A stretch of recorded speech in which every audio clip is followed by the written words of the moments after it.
नाशिकच्या गंगापूर गावातील शिवाजीनगर शिवतीर्थ कॉलनी येथे झाड अंगावर पडल्याने मोटरसायकल चालकाचा जागीच मृत्यू झाल्याची घटना घडली आहे। या घटनेने परिसरात एकच खळबळ उडाली होती। पोलिसांनी दिलेल्या माहितीनुसार तुषार रघुनाथ पवार वर्ष 40 राहणार गंगा माळुंगी सुभाषनगर राजवाडा हे त्याच्या मोटरसायकलवर दिनांक 26 जून रोजी रात्री 9:30च्या दरम्यान कामावरून आपल्या घरी जात असताना शिवाजीनगर येथील शिवतीर्थ कॉलनी येथे अचानक त्यांच्या अंगावर मोठे झाड कोसळल्याने त्यांच्या डोक्याला व छातीला गंभीर दुखापत झाल्याने त्यांचा जागीच मृत्यू झाला। या घटनेने परिसरात नागरिकांनी मोठी गर्दी केली असून तात्काळ अग्निशामक दलाच्या कर्मचाऱ्यांना माहिती दिल्याने अग्निशमन दलाच्या कर्मचाऱ्यांनी घटनास्थळी धाव घेत झाडाला बाजूला केले।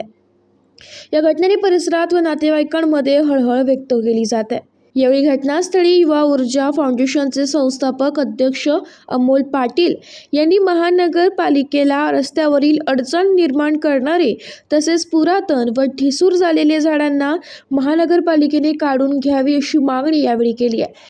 गंगामाळुंगी इथं राहणारा युवक तुषार रघुनाथ पवार याचं झाड पडून अतिशय दुर्दैवी अशी घटना या ठिकाणी घडली आहे।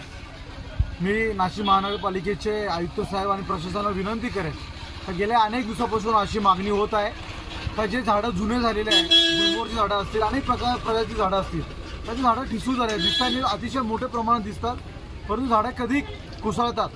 बघितलं असं आता मान्सून सुरू झालेलं आहे तर मी महापालिकेचे आयुक्त प्रशासनाला अशी विनंती करेन। मागे सुद्धा आमच्या इथे राहणारे छत्रपती शिवाजीनगर येथील पोपटराव सोनवणे यांच्या रिक्षावरती सुद्धा ITI सिग्नलचे झाडं पडलं होतं, त्यांचं पण जागेवरती मृत्यू झाला होता।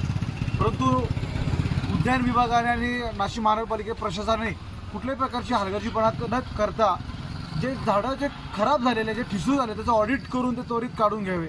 आणि जे काही वृक्षप्रेमी असतील, तुम्हाला झाडं लावायची असतील तर तुम्ही अनेक ओपन स्पेस या ठिकाणी झाडं लावा।